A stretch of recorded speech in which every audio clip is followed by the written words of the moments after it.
WWE की news और updates वाले ब्रांड न्यू एपिसोड में आप सब लोगों का वेलकम है। इस एपिसोड में हम बात करेंगे सीएम पंक के बारे में कि वो आज अमेरिका के अंदर नंबर 1 पर क्यों ट्रेंड कर रहे हैं ट्विटर के ऊपर। साथ ही में हम बात करेंगे रेसलमेनिया 40 के एंडिंग के बारे में। साथ ही में हम बात करेंगे रॉक और कोडी रोड के मैच के बारे में कि ये कब और कहां पर होने वाले हैं। साथ ही में रेंडी ऑर्टन और कोडी रोड के मैच के बारे में, साथ ही में जॉन सीना और कोडी रोड के मैच के बारे में भी बात करेंगे और भी अच्छी ऐसी चीज़ें हैं, अंकल हाउडी के बारे में भी बात करेंगे।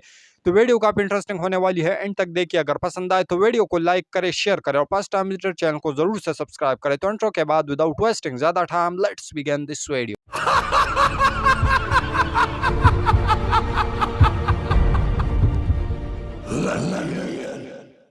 तो सबसे पहले स्टार्ट करते हैं रेसलमेनिया 40 के एंडिंग के साथ। तो रोमन रेंज और कोडी रोड का मैच हुआ रेसलमेनिया 40 के नाइट 2 के ऊपर। ये मैच के बारे में बहुत सारे फैंस जो है इसके एंडिंग के बारे में पूछ रहे हैं कि भाई ये किसने प्रोड्यूस किया था, किस बंदे ने इस पीछे दिमाग लगाए थे, ये इतना शानदार एंडिंग हुआ।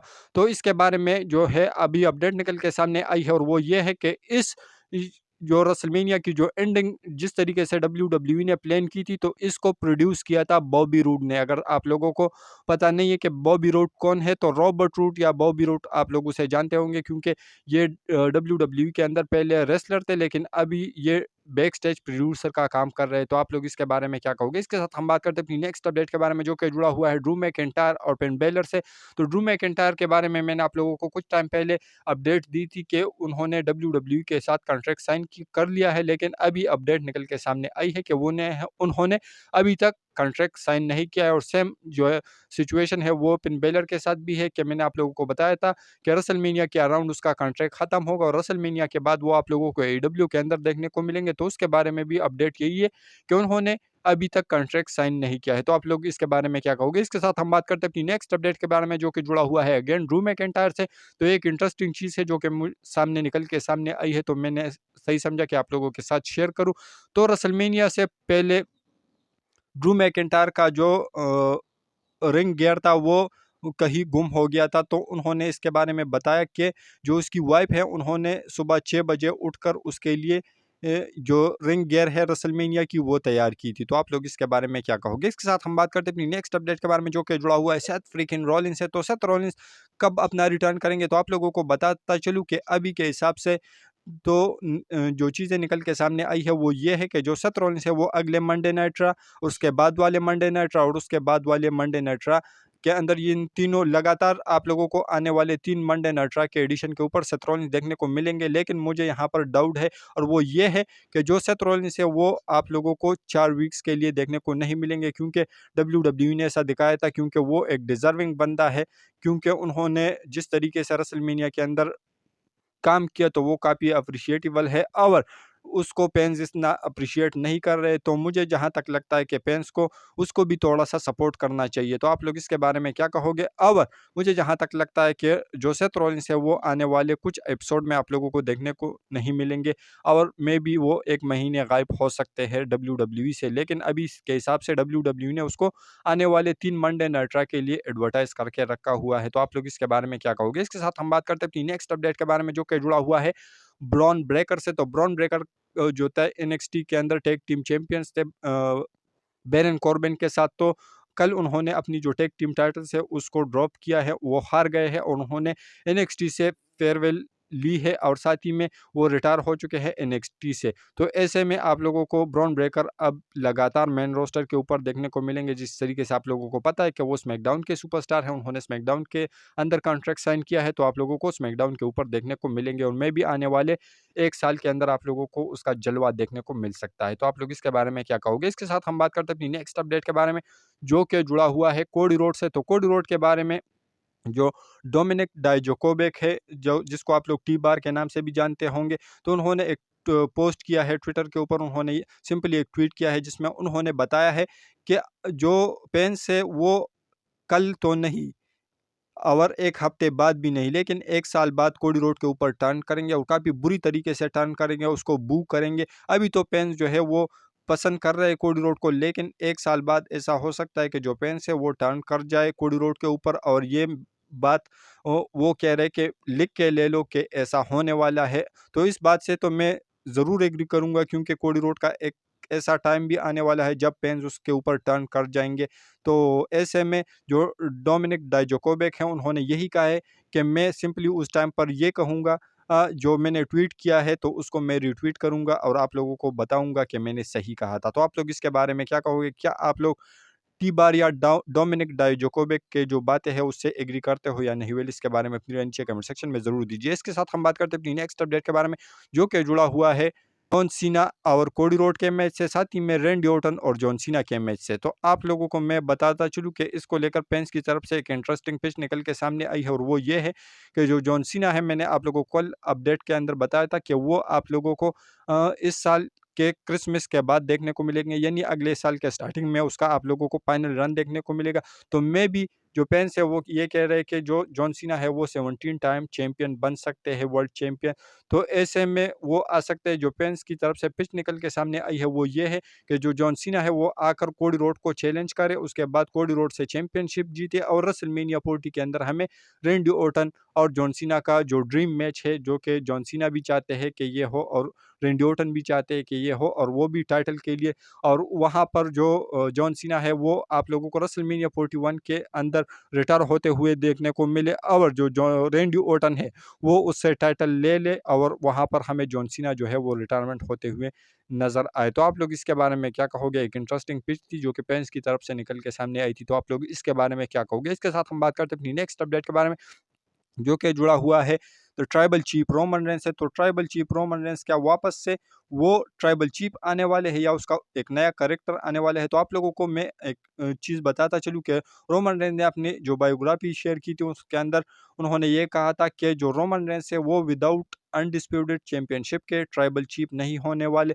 तो ऐसे में ये सारी चीज़ें इस टाइटल के अराउंड ही है। तो ऐसे में आप लोगों को रोमन रेंस का एक नया वाला रूप देखने को मिल सकता है, और मे बी ये काफ़ी ज़्यादा खतरनाक रूप भी हो सकता है रोमन रेंस का। जो पेंस कह रहे हैं कि रोमन रेंस रिटायर हो गए हैं, रोमन रेंस जा सकते हैं डब्ल्यूडब्ल्यूई से, तो ऐसा कुछ भी नहीं होने वाला। और आप लोगों को समर स्लैम से पहले मे बी जो 25 मई को जो सऊदी अरेबिया का शो होने वाला है उससे पहले पहले या उसके बाद आप लोगों को रोमन रेंस का रिटर्न देखने को मिलेगा। कल आप लोगों को मैंने बताया था कि जो गो होम शो होने वाला है स्मैकडाउन का समर स्लैम को, वहाँ के लिए डब्ल्यूडब्ल्यूई ने रोमन रेंस को एडवर्टाइज करके रखा हुआ है। तो ऐसा तो नहीं है कि वो सीधा समर स्लैम के अंदर आएंगे, वहाँ से अपनी स्टोरी को शुरू करेंगे। तो ऐसा भी तो हो सकता है, लेकिन उससे पहले रोमन रेंस आ सकते हैं। आप लोगों को एक 1.5 महीने के अंदर अंदर जो रोमन रेंस है वो डब्ल्यूडब्ल्यूई के अंदर देखने को मिलेंगे। तो आप लोग इसके बारे में क्या कहोगे? इसके साथ हम बात करते हैं अपनी नेक्स्ट अपडेट के बारे में, जो कि जुड़ा हुआ है केविन ओवेंस से। तो केविन ओवेंस ने रिसेंट टाइम में अपनी जो रिटायरमेंट है उसको टीज किया है। तो किस तरीके से उन्होंने ये कहा है कि भाई अगर मैं रेसलमेनिया 41 तक डब्ल्यूडब्ल्यूई के साथ रहता हूँ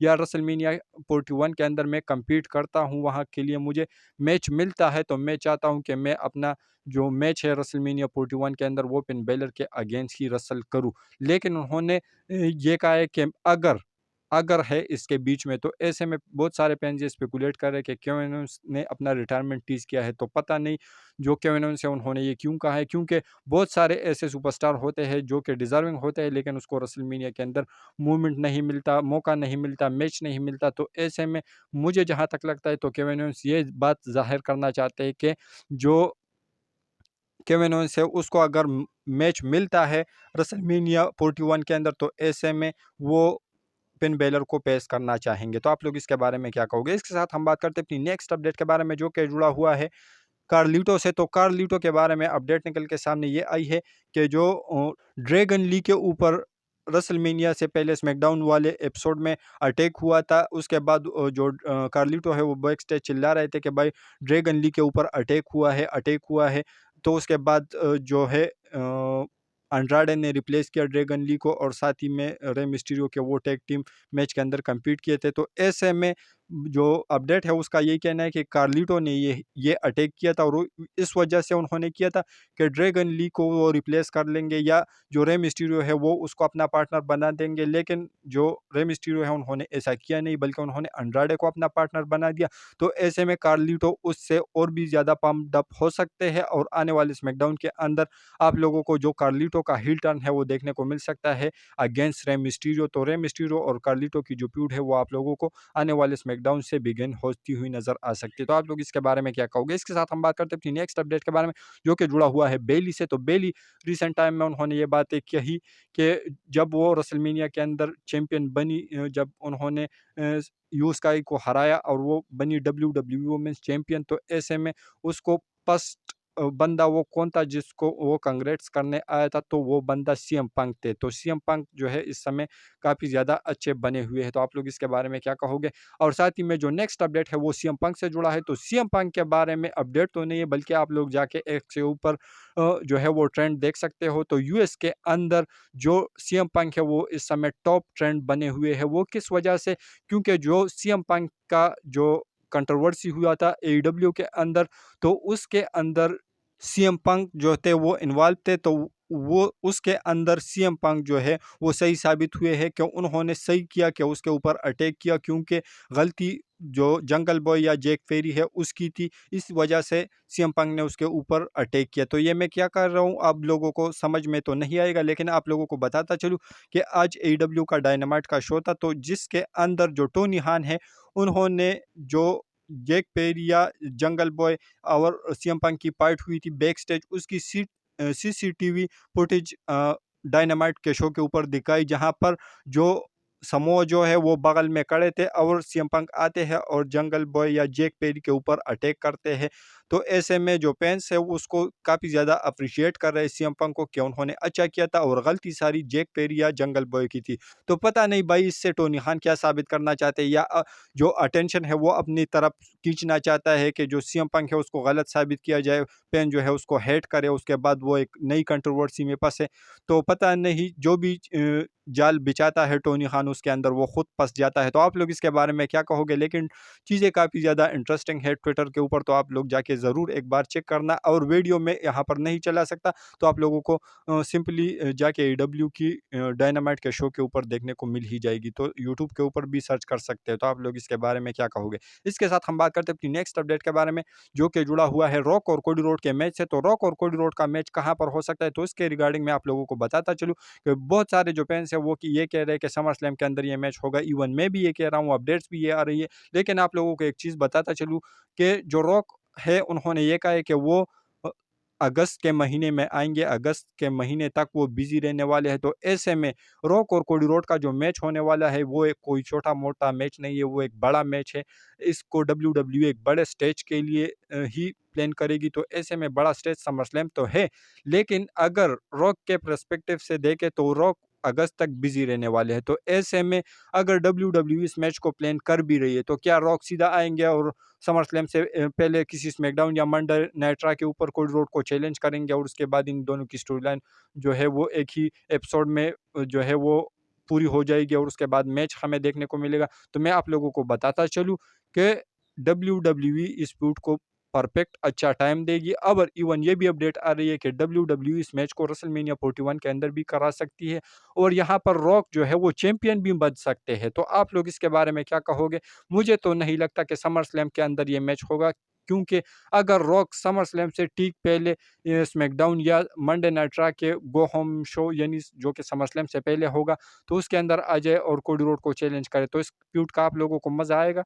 तो ये एक फैक्ट है। तो आप लोग इसके बारे में क्या कहोगे? मुझे नहीं लगता कि समर स्लैम के अंदर ये मैच होने वाला है, और अगर समर स्लैम से 1 महीने जो है या 15 दिन या 2-3 स्मैकडाउन या 2-3 मंडे नाइट रॉ पहले रॉक अपना रिटर्न करते हैं, तो मे बी ये मैच आप लोगों को फिर समर स्लैम के अंदर देखने को मिलेगा। लेकिन अगर ऐसा नहीं है, तो फिर आप लोगों को ये मैच समर स्लैम के अंदर देखने को नहीं मिलेगा और मे बी आप लोगों को फिर सऊदी अरेबिया यानी क्राउन ज्वेल जैसे नवंबर के अंदर होता है, या रॉयल रंबल एक बड़ा इवेंट है वहाँ पर आप लोगों को, और या ऐसा भी हो सकता है कि आप लोगों को किसी इंटरनेशनल प्रीमियम लाइव इवेंट के अंदर ये मैच देखने को मिले, और या रेसलमेनिया 41 के अंदर ये मैच देखने को मिले। तो आप लोग इसके बारे में क्या कहोगे? और साथ ही में ये भी बताया जा रहा है कि रॉक जो है वो चैंपियन भी बन सकते हैं इस मैच के अंदर। तो आप लोग इसके बारे में क्या कहोगे? इसके साथ हम बात करते हैं अपनी नेक्स्ट और फाइनल अपडेट के बारे में, जो कि जुड़ा हुआ है अंकल हाउडी से। तो अंकल हाउडी के बारे में अपडेट्स बहुत सारी निकल के सामने आई है और उस ऐसा बताया जा रहा है कि जो अंकल हाउडी का रिटर्न है वो आप लोगों को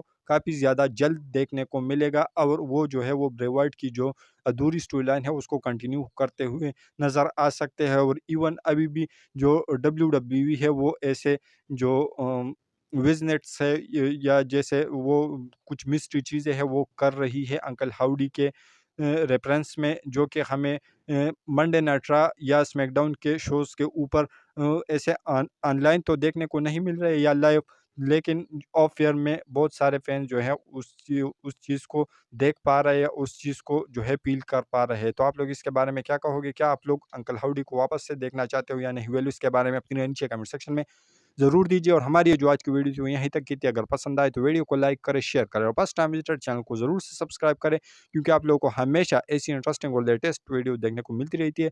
तो मिलता हूँ आपसे बहुत ही ज़्यादा जल्दी किसी और इंटरेस्टिंग वीडियो के साथ। Until that time stay healthy and keep watching Russell केचर।